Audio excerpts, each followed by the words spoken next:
Welcome to Unstoppable Real Estate Investing Wealth. My name is Billy Alvaro, aka the Unstoppable VA, former billion-dollar mortgage banker gone bankrupt turned professional real estate investor. Where each week you'll learn the tools, strategies, systems, and secrets myself and other highly successful real estate investing entrepreneurs use to start, grow, and scale their businesses, creating massive profits, and how you can too.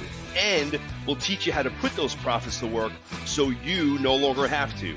Get ready to finally experience financial freedom and generational wealth. Now let's get started. Welcome back to another episode of Unstoppable REI Wealth. I am the Unstoppable BA coming from the shadows. You can't really see me because of the way this thing is positioned, but I am in Puerto Rico. If you're watching on YouTube, you see the sunny background. I've been living here for a month, absolutely loving the Puerto Rican lifestyle. I'm definitely going to be moving here within the next 2 to 3 years. It's been in my mind for the last 4 that I'm going to be moving abroad, and Puerto Rico is going to be a spot for many reasons, not just for the weather, but if we keep it the way it is, because there's very good tax benefits to making the move here.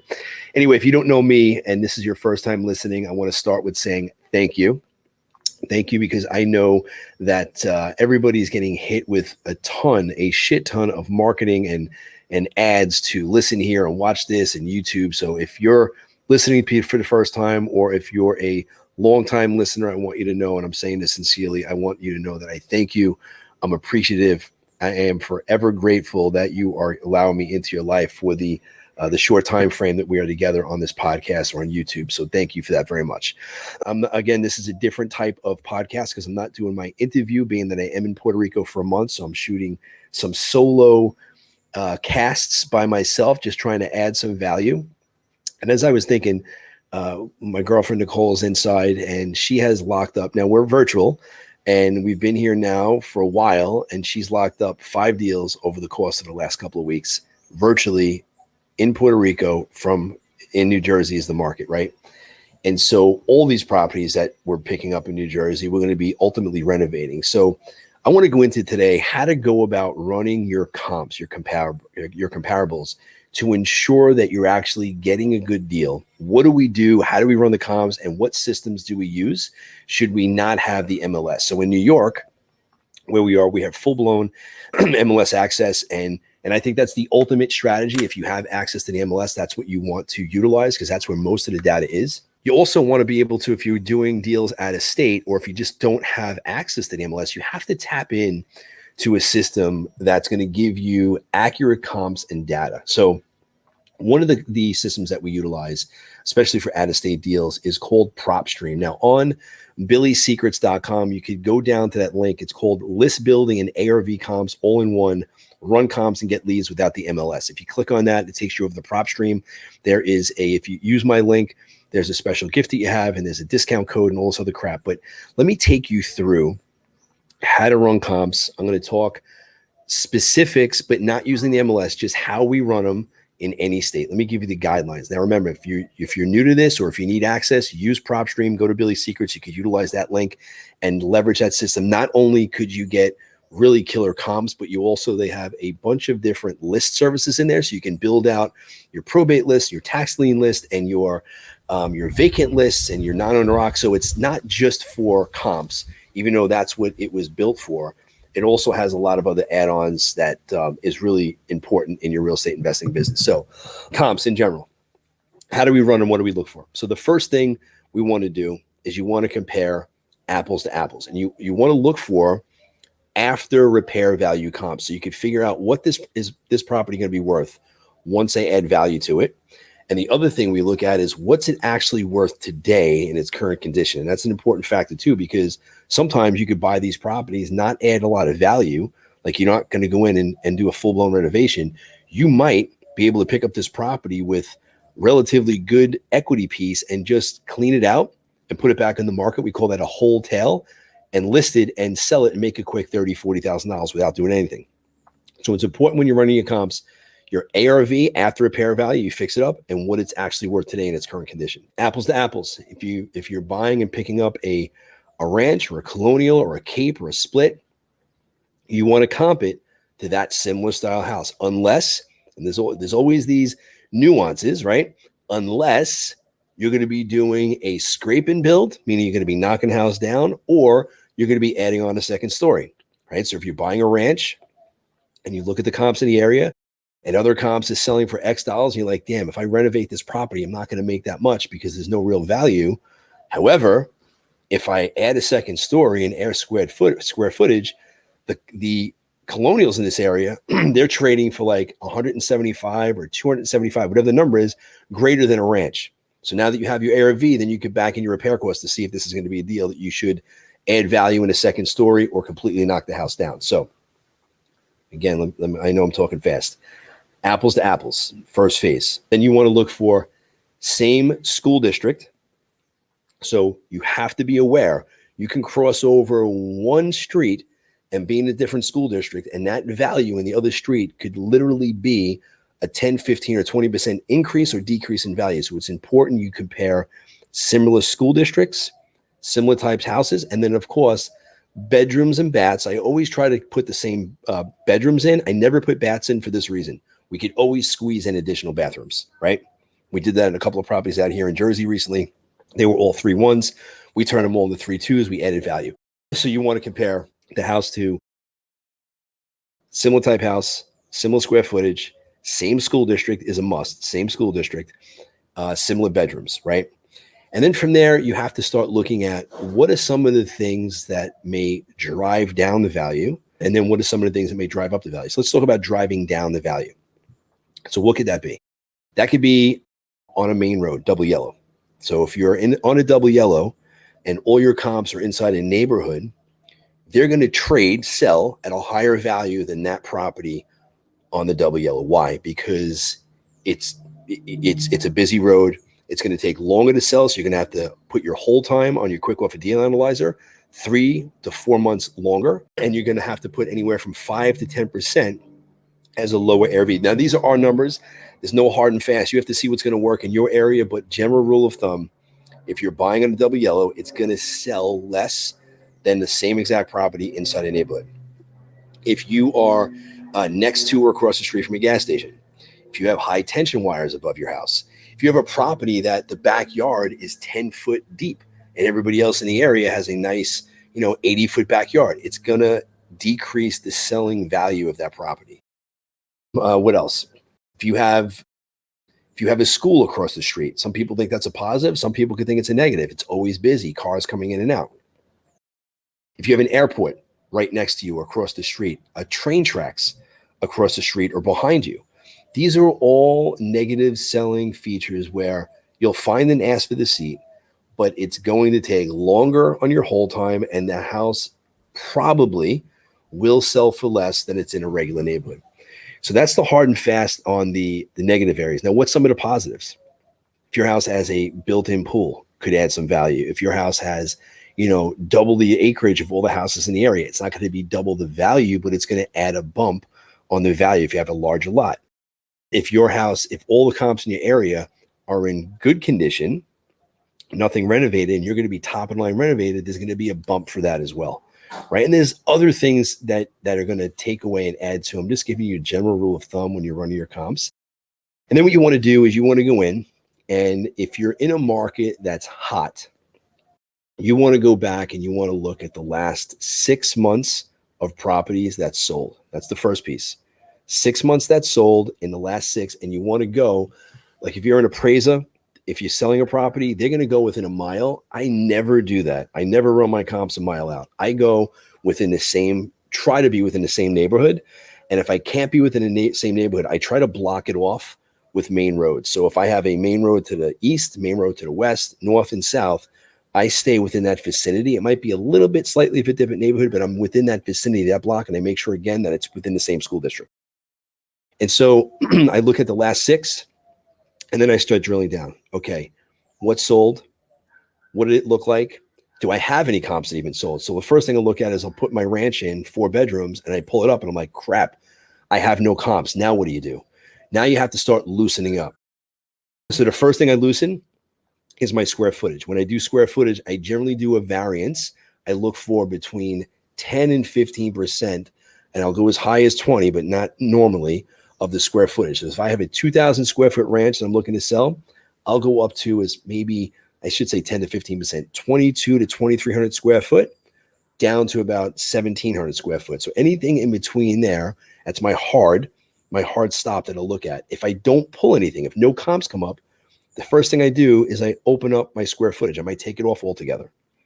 If still no comps pop up, I might take off the bedrooms to see, and I'll start looking, holy shit, okay, all the ranches in this area, they're all 5 bedrooms, and I have a 3. All right, now I start thinking, I have a 3, what's the square footage comparable to these other properties in the area? All right, I have 2,600 square feet, and everybody else is about 26 to 28. So that means they did some sort of a redesign in the house, the guys I'm buying it from. Maybe they opened it up and they took some of the bedrooms and combined them to make a bigger bedroom. So this is what you have to start thinking about. If you're going to compare apples to apples and all the houses are selling at 5 bedroom, 3 bath, and they're getting 410, 420, 440, and your house is a 3 bedroom, same square footage, you want to then have in your head, okay, without me adding square footage, I could do a redesign on the inside to add value, to capitalize and get the value that I need in this property when I resell it. When you're looking at your loosening up your criteria, you're going to loosen up first your square footage. You're going to loosen up your bedrooms and baths. And if you can't find any properties, then you have to say, okay, I have a ranch that I'm looking at, and there's no ranches that sold in 6 months. Let me open it up to 12 months. And if you still see there's only 1 or 2 comps that sold in the 12 months, what did they sell for? If there's still none, then you want to say, okay, what the hell sold in this area? Take off the property type and see what sold.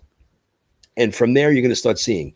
You might be in an area where every property was at once a cape or a ranch, and they converted it over into a colonial or into a 2-story.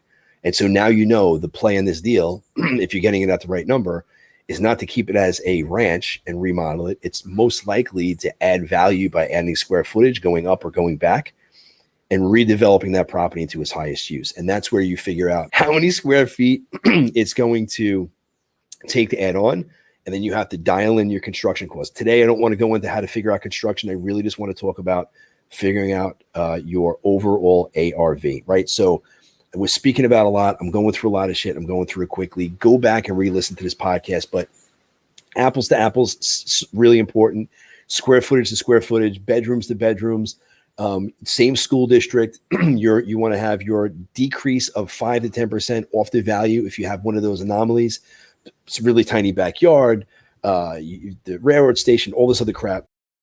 And then when you're looking at your comps, you see your after repair value. The next thing you want to do is say, okay, what are the houses trading for in this area and it's as is? So you might be buying a property that it just needs a facelift. It's in decent condition, but it just needs a facelift. What are they currently selling for in that area, in that market? If they're selling, I'm going to use numbers on deals we just did.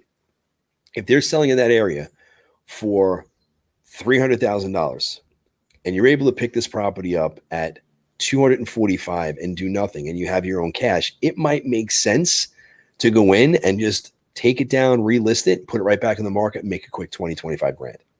It might make sense if you're going to make 20 or 25 grand doing that, then rehabbing it and making 40 grand. It might not. You have to determine what's right for you. We've purchased properties where if we renovated it, we would make 40 grand. And if we bought it, cleaned it out, and put it back in the market, we'd make 30 quick. I always opt to make the quick dollar because money today is worth a whole hell of a lot more than money tomorrow, especially if there's only a small differential.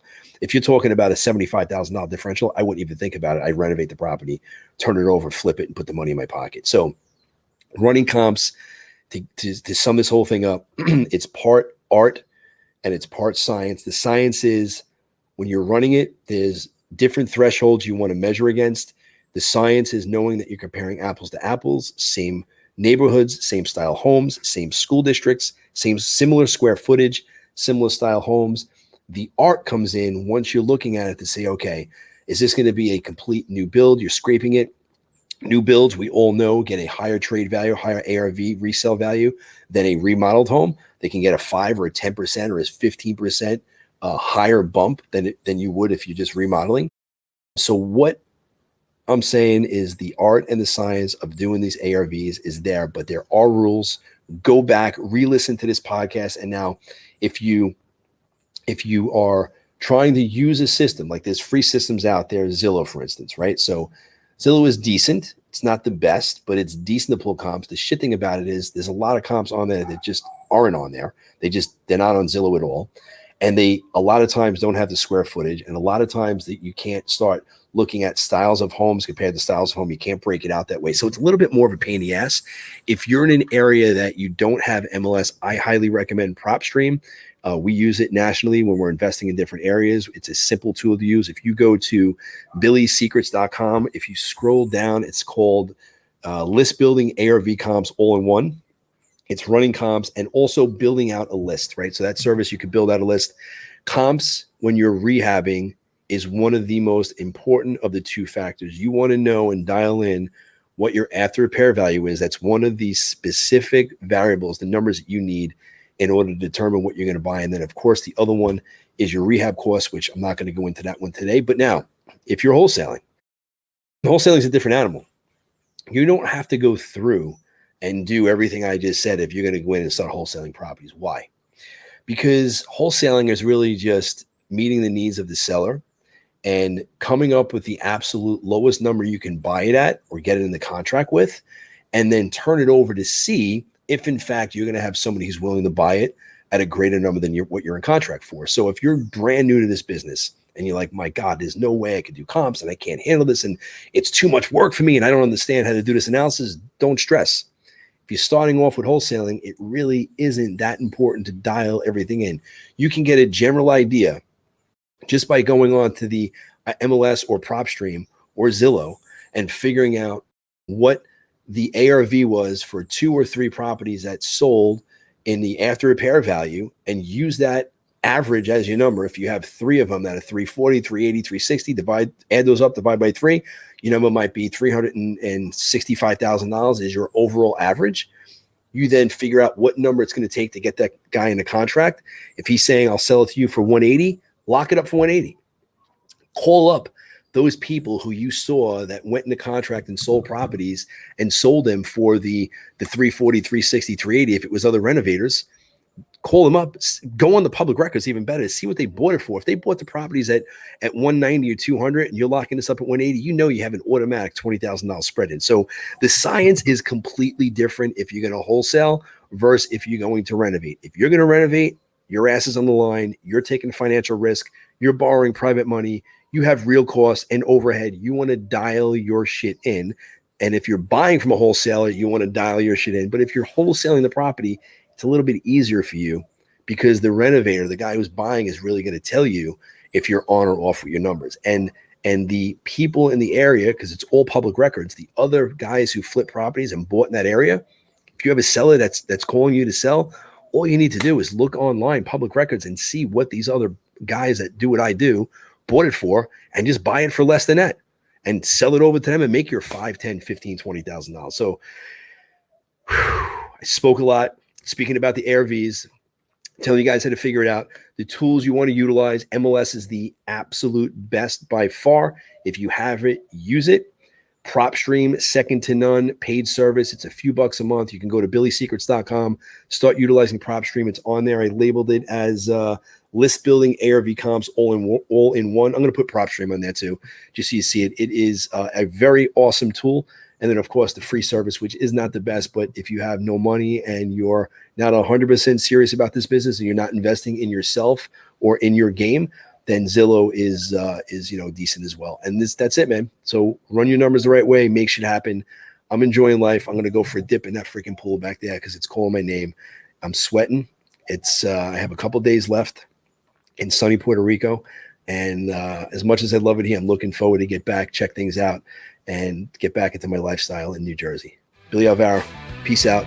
I'll see you on the next one. Thank you so much for listening to today's episode of Unstoppable Real Estate Investing Wealth. My mission is to give you, my listeners, the blueprint for success, the insider secrets for starting, growing, and scaling your real estate investing business so you can experience and live the unstoppable lifestyle. I've made it simple for you to catapult yourself to success go to billyssecrets.com. That's BILLYS secrets.com. There you will find every single tool, tip, trick, strategy, system, and secret used to make millions of dollars as a real estate investor. Everything my team uses and my guests use all in one place for you to tap into so you can start, grow, and scale your real estate investing business. I really hope you implement what you're learning. I hope you utilize these tools, tips, tricks, strategies, and secrets. And I hope to see you on the next episode. God bless. Bye-bye.